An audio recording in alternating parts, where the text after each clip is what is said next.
Bonjour à tous, bienvenue sur My Travel Project. Pour la vidéo d'aujourd'hui, l'idée m'est venue, je sais même plus comment, mais bref, j'y ai pensé la dernière fois. Et en fait, je me suis rendu compte que par le passé, j'ai quand même eu des comportements parfois en voyage limite.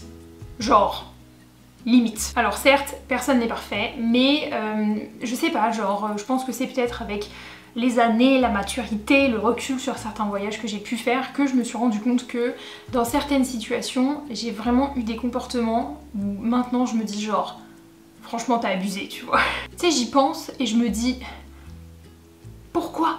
Genre pourquoi t'as fait ça? Pourquoi t'as eu ce comportement? Enfin bref.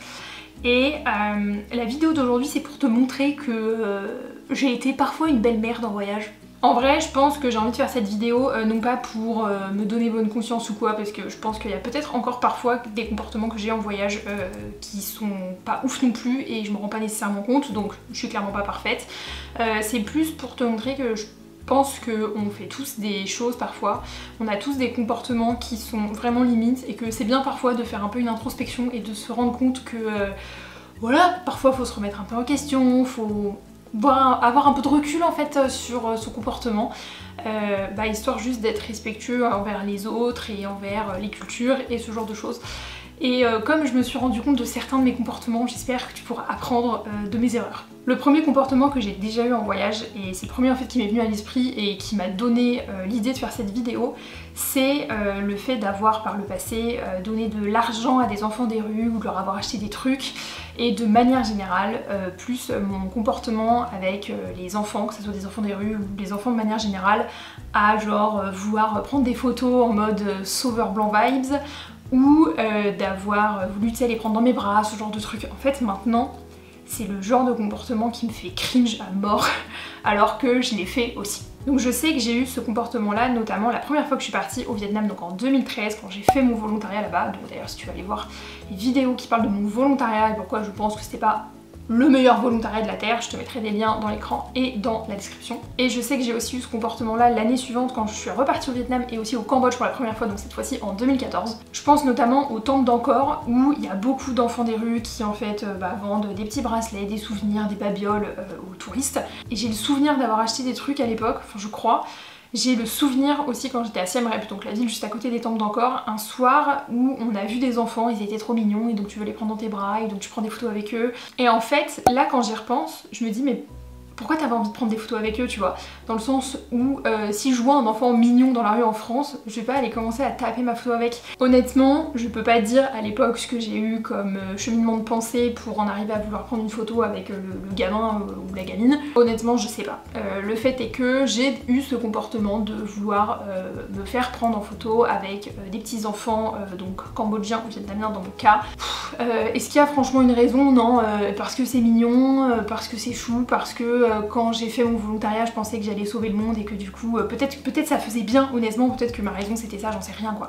Dans tous les cas, j'ai été ce genre de personne à vouloir prendre des photos avec des enfants mignons et quand je regarde les photos maintenant je suis un peu en mode ça fait vraiment genre sauveur blanc.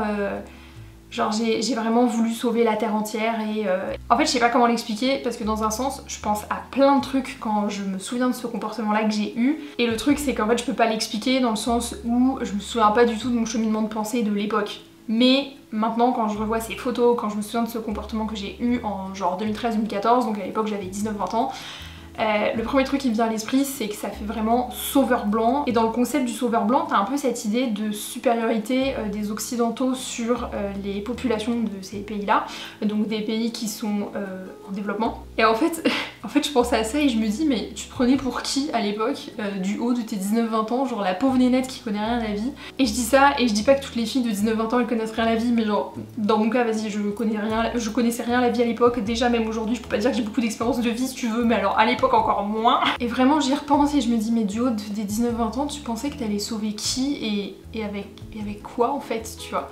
Je pense que c'est pour ça aussi maintenant que j'essaye pas mal de parler du volontourisme et de parler de pourquoi moi mon volontariat a pas du tout été bénéfique, pour peut-être éviter que ce genre de comportement se reproduise. Et encore une fois, je ne suis pas parfaite, la preuve en est, j'ai eu ce comportement. et pas juste de sauveur blanc vouloir prendre des photos avec des gamins, mais aussi d'acheter en fait genre des souvenirs à des enfants qui vendent des souvenirs pour les touristes dans la rue, alors que justement c'est tout le contraire qu'il faut faire, c'est ne pas leur en acheter, parce que le fait de leur acheter des souvenirs, des babioles, enfin bref, les trucs qu'ils vendent, en fait ça stimule un peu ce cercle vicieux de vu qu'on leur achète des trucs, et ils vont continuer de rester dans la rue pour vendre des trucs, et du coup ils vont pas aller à l'école, et blablabla, blablabla. Donc ça, je sais que c'est un comportement toxique que j'ai eu. Je sais pas si toxique est le bon mot, mais en tout cas c'est un comportement que j'ai eu en voyage, que je regrette. Je vais pas dire que je ne le conseille pas, dans le sens où je pense que personne n'arrive en voyage en disant ouais je vais faire des photos avec des enfants parce que j'ai vraiment envie d'être genre la représentation même du sauveur blanc. Enfin, en tout cas j'espère que personne te dit ça, mais en tout cas c'est sûr, c'est un comportement que je regrette, parce que maintenant je vois les photos et en fait je me souviens de comment je me sentais à l'époque, et je me dis mais t'as pas à te sentir comme ça, et t'as pas à te dire que t'es en train de sauver le monde alors que tu sauves rien du tout, quoi, tu vois. Et le truc, c'est que je pense que j'avais un peu cette réflexion même quand j'ai acheté une babiole à un enfant dans la rue au Cambodge ou au Vietnam, en mode, tu sais, tu l'aides parce que t'achètes quelque chose. Mais en fait non, tu l'aides pas du tout, c'est tout le contraire, quoi.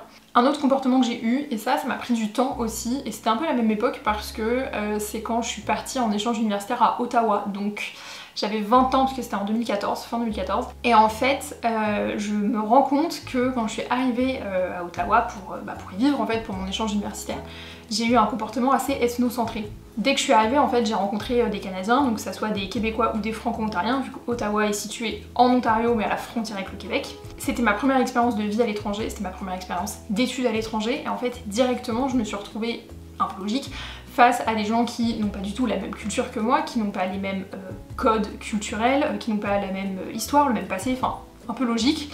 Et j'étais vachement intéressée par toutes nos différences culturelles, et j'ai eu des conversations hyper intéressantes, mais je pense quand même que par moments, j'ai eu des réflexions un peu ethnocentrées, j'espère en tout cas sans le vouloir, mais ethnocentrées. Tu vois, je me souviens par exemple d'une réflexion que j'ai pu avoir qui, en tout cas je le sais, ne se voulait pas être méchante, mais quand j'y pense, je me dis mais pourquoi t'as dit ça, tu vois, où j'avais une copine canadienne qui disait ah mais vous les Français, vous êtes partout au Québec et tout ça, ce qui est vrai, il y a beaucoup de Français au Québec. Et après on parlait des différences entre la France, le Québec, la France, le Canada de manière générale, et je me souviens lui avoir dit, sur le ton de la blague mais avec le recul en fait c'est pas drôle, je me souviens lui avoir dit genre mais je comprends pas pourquoi vous crachez autant sur les Français alors que techniquement vos origines c'est nous, quoi.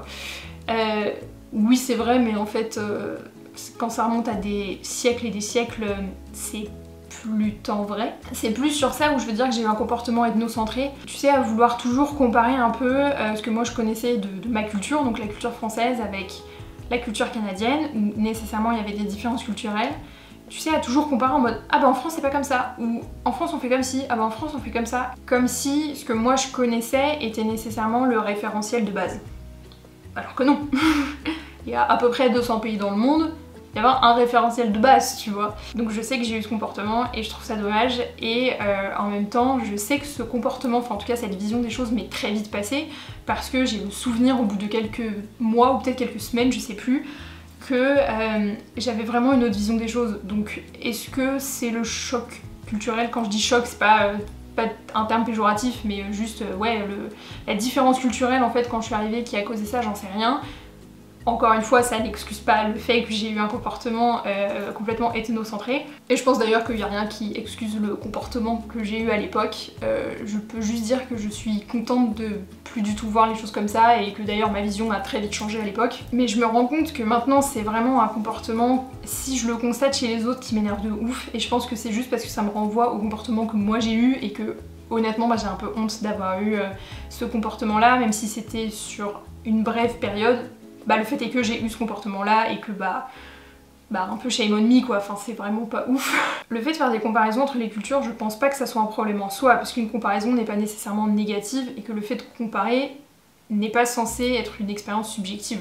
Tu peux très bien dire que dans un pays il y a tel trait culturel qui n'existe pas dans un autre pays, c'est une comparaison, c'est pas un jugement de valeur. Dans le comportement que moi j'ai eu, je pense que y avait quand même un peu un jugement de valeur sous-jacent, et c'est dommage, quoi, c'est dommage. Donc heureusement que ça m'est passé très vite, mais c'est dommage d'avoir eu ce comportement là. Je me rends compte aussi que cette vision ethnocentrée, je l'ai eu vraiment à ma première expérience à l'étranger, donc quand je suis arrivée à Ottawa, je l'ai jamais eu ensuite, donc Est-ce que c'est parce que j'étais jamais partie vivre à l'étranger avant? Peut-être. Est-ce que pour autant toute personne qui part vivre à l'étranger pour la première fois a une vision ethnocentrée comme ça à son arrivée? Je ne pense pas. Je suis juste contente que ce comportement n'ait pas duré très longtemps quoi. Il y a un autre truc que j'ai fait qui, je pense, n'est pas aussi grave que le fait d'avoir eu une vision ethnocentrée ou d'avoir eu ce complexe du sauveur blanc. C'est de ne pas du tout avoir adapté mon style vestimentaire ou même parfois mon comportement au voyage que j'étais en train de faire. Alors je dis ça parce que pareil, quand j'étais au Vietnam en 2013, je suis retombée sur des photos, j'étais en mode mais pourquoi tu t'habilles comme ça en voyage, tu vois? Et en fait le truc c'est que j'étais partie avec des fringues que j'avais dans mon armoire en France, mais tu sais j'avais amené genre des bijoux, des trucs comme ça, et le truc c'est que tu pars en voyage ma chérie, tu pars pas en vacances genre pour faire la bringue tous les soirs, et en général on essaye quand même d'éviter d'attirer l'attention sur soi, tu vois. C'était pas adapté genre au pays, je pars au Vietnam, c'était pas adapté au climat, genre j'ai une photo de moi où je pars visiter le... Putain comment il s'appelle ce truc déjà? Je ne sais plus comment s'appelle ce musée, je te mettrai le nom dans l'écran mais c'est un musée à Ho Chi Minh Ville. Je suis partie le visiter et j'étais bon avec genre un t-shirt et un short, ok, et j'avais mis un collier, mais genre le genre de collier que tu mets en soirée, enfin quand je mettais moi en soirée à l'époque, et heureusement que je mets plus ça d'ailleurs, mais ça c'est un autre sujet. Et j'étais en mode mais pourquoi? Enfin tu devais avoir tellement chaud, il faisait 32 degrés. Quand je suis partie au temple d'Angkor aussi la première fois, donc en 2014, il n'y avait pas encore de restrictions vestimentaires pour rentrer dans les temples d'Angkor. C'est-à-dire que maintenant si tu rentres dans les temples d'Angkor, et d'ailleurs dans plein de temples et de pagodes en Asie, moi je peux te parler que pour le Vietnam et le Cambodge, mais je sais que c'est assez commun dans plusieurs pays d'Asie, il faut se couvrir les épaules et les genoux. Donc tu mets un pantalon long et un t-shirt à manches courtes. Quand je suis allée visiter les temples d'Angkor pour la première fois en 2014, c'était pas le cas, et moi j'ai visité les temples d'Angkor, j'étais en t-shirt et en débardeur. Et je me souviens qu'il y avait des Cambodgiens, enfin des locaux sur place, et qui me regardaient bizarre, et je pensais à l'époque que c'était à cause de ma couleur de cheveux, parce que j'ai eu une période de ma vie où j'ai été blonde. D'ailleurs j'étais pas blonde, on va plutôt dire que j'étais jaune pisse. Pareil, c'est une autre erreur. Et je pensais que c'était pour ça que les Cambodgiens me regardaient bizarrement à l'époque, parce que donc la même année, enfin dans le même voyage, je suis aussi partie au Vietnam, et dans je ne sais plus quel musée à Hanoï, je me suis fait prendre 5 ou 6 fois en photo à cause de mes cheveux. Donc je pensais que c'était pour ça. Et en fait quand j'y repense, je me dis non, je pense que c'est vraiment que j'avais une tenue qui n'était pas du tout adaptée pour un lieu qui est quand même hautement religieux au Cambodge. Et la preuve en est, c'est que 2 ans plus tard, quand je suis partie habiter au Cambodge, je suis retournée au temple d'Angkor, et pour le coup, les mesures vestimentaires avaient complètement changé, et je suis venue avec un pantalon long et un t-shirt à manches courtes. Donc dans un sens, pour ce code vestimentaire en 2014, c'était encore autorisé, mais j'aurais quand même pu me renseigner avant d'y aller, même si je n'ai pas enfreint les codes vestimentaires des temples d'Angkor à l'époque. Bah voilà, j'aurais juste pu me renseigner et adapter mon style vestimentaire quoi. Un truc que j'ai grave fait aussi à l'époque, c'est que je sortais mon téléphone portable mais partout tout le temps quoi. Parce que je voulais prendre des photos, que à l'époque j'avais pas de caméra ou de GoPro, et bah du coup en fait c'était mon portable, mon appareil photo, et du coup je le sortais un peu à tout bout de champ. Et je dis pas que le Vietnam ou le Cambodge ou les autres pays que j'ai pu visiter à l'époque sont des pays spécialement dangereux où il faut absolument pas sortir son portable, mais pour avoir vécu au Cambodge par exemple, et avoir eu 2 de mes copines qui se sont fait arracher leur portable sur le scoot, et qui se sont fait couper la lanière de leur bandoulière au cutter pendant qu'elles étaient en train de conduire leur scoot, bon, ça existe quand même, donc tu fais un minimum gaffe. Et moi je faisais pas du tout gaffe les 2 premières fois que j'y suis allée, donc encore une fois 2013-2014. Comme tu vois à l'époque mon comportement n'était pas génial. Et en fait je me dis il aurait pu m'arriver tellement de trucs, j'aurais pu me faire piquer mon portable mais un nombre incalculable de fois, et ça m'est pas arrivé. Et même si je m'étais fait piquer mon portable, il y a plus grave dans la vie, mais toujours est-il que, enfin, j'ai pas du tout considéré ça. J'ai un peu l'impression qu'à l'époque c'est comme si inconsciemment je me sentais un peu au-dessus de tout ça, tu vois. Ce qui est complètement con. Parce que, encore une fois, j'avais 19-20 ans, je connaissais rien à la vie, c'est la première fois de ma vie, en tout cas en 2013, que je mettais les pieds dans un pays asiatique, et quand tu connais pas, et quand tu sais pas à quoi t'attendre, et quand c'est pas ta culture, et quand c'est pas ton pays, bah tu fais gaffe, tu t'adaptes, enfin voilà. Et moi je me suis pas du tout adaptée quoi. Un dernier comportement que j'ai eu, je pense pas que ça soit grave, mais pareil, je pense que c'est cringe à souhait maintenant, c'est d'avoir un peu participé à tout ce débat complètement stérile, je trouve, de voyageurs versus touristes. Alors, si tu ne connais pas ce fameux débat qui anime les sphères internet depuis des années, moi je me souviens que quand j'ai commencé à bloguer, donc genre en juin 2014, donc ça fait quand même un petit bout de temps, sur les blogs et même sur les groupes Facebook de voyageurs qui commençaient à se créer à l'époque, t'avais tout le temps des messages du genre alors vous considérez plus comme un voyageur ou comme un touriste, tu vois. Ou sinon il y avait des messages un peu en mode touriste shaming, c'est-à-dire que si tu fais les attractions touristiques ou si tu te comportes comme un touriste quand tu pars en voyage, bah shame on you quoi. En mode t'es pas assez bien pour traîner avec nous parce que toi t'es un touriste et t'es pas un voyageur. Alors que quand ils pensent, c'est la même chose. Et je sais que j'ai un peu genre participé à ce type de débat à l'époque, pas activement en postant des messages, mais en disant moi-même genre ah non mais moi je suis pas une touriste, moi je suis une voyageuse. Alors que encore une fois, c'est la même chose. Genre quand tu pars en voyage dans un pays et qu'on te demande de prendre un visa, tu prends un visa touriste, tu prends pas un visa voyageur, tu prends pas un visa backpacker, tu prends un visa touriste. Et que la population sur place, quand elle te voit et qu'elle comprend que t'es un étranger, elle dit pas que t'es un voyageur, elle dit que t'es un touriste. Et je sais que quand j'ai commencé à bloguer, que j'ai découvert un peu tout ce qui était blog voyage, groupe Facebook de voyageurs, bah j'ai un peu surfé là-dessus aussi en disant que moi j'étais une voyageuse, tu vois, j'étais une backpackeuse. Mais j'étais pas une touriste, voyons. Et ça me fait rire parce que maintenant, dès que je vois un message de ce type sur des groupes Facebook, maintenant il y en a beaucoup moins, mais tu sais, une fois de temps en temps, il y en a un qui veut genre un peu buzzer avec son post, tu vois, qui fait un message comme ça, je suis en mode tellement cringe, mais tellement cringe, je suis en mode arrête. D'ailleurs, si tu veux que je te fasse une vidéo sur ce débat où je te dis exactement tout ce que je pense de ce débat complètement stérile, dis-le moi. Après quand j'y pense, moi l'époque où j'ai commencé à bloguer, donc 2014, c'était un peu l'époque aussi où tout le monde passait son temps à foutre des citations de voyage partout où il pouvait, tu vois. Genre, rester c'est exister, voyager c'est vivre. Et je dis ça parce que c'était exactement la citation que j'avais mise à l'époque sur mon blog, donc clairement genre... Je m'inclus dans toutes ces personnes-là, ok. Je sais pas trop pourquoi c'était comme ça, tu sais, à faire vraiment genre une différence entre les gens qui voyagent et les gens qui sont là pour faire du tourisme, tu vois. Alors que la plupart, voire la majorité des voyageurs à l'époque et même encore aujourd'hui, quand ils partent dans un pays, ils visitent aussi les lieux touristiques. Mais je pense qu'il y a genre ce petit complexe de supériorité de ouais mais moi je fais les choses de manière plus authentique qu'un touriste et puis moi je vais vraiment à la rencontre des locaux. Alors qu'en fait il y a des voyageurs qui sont totalement dans ce discours et qui ont des comportements encore plus clichés que le cliché même du touriste. Mais j'ai aussi été de ces gens qui disaient que moi j'étais une voyageuse et non pas une touriste, comme si le fait d'être considérée comme une touriste ça revenait à avoir la peste. Et encore une fois je suis pas parfaite et c'est pas parce que je reviens sur les mauvais comportements que j'estime avoir eu plus jeune que aujourd'hui je suis toujours parfaite en voyage et tout ça. Loin de là, d'ailleurs je pense qu'il y a peut-être il y a peut-être même très certainement en fait des choses que je fais qui sont pas correctes et peut-être que je m'en rends pas compte et il faudrait me call out dessus, je sais rien à vrai dire.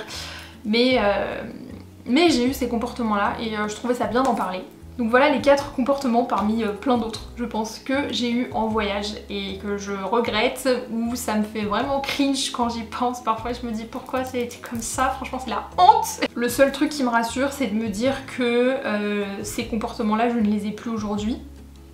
J'espère quand même du coup avoir un minimum évolué.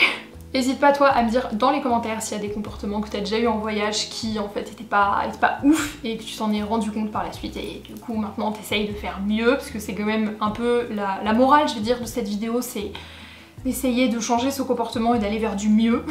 Et puis sinon n'hésite pas aussi à me dire dans les commentaires ce que t'as pensé de ce thème de vidéo, ça m'est venu un peu comme ça, je sais pas si ça te plaît ou si ça t'intéresse. En tout cas j'espère que ça t'aura plu et nous on se retrouve bientôt dans une prochaine vidéo. Ciao!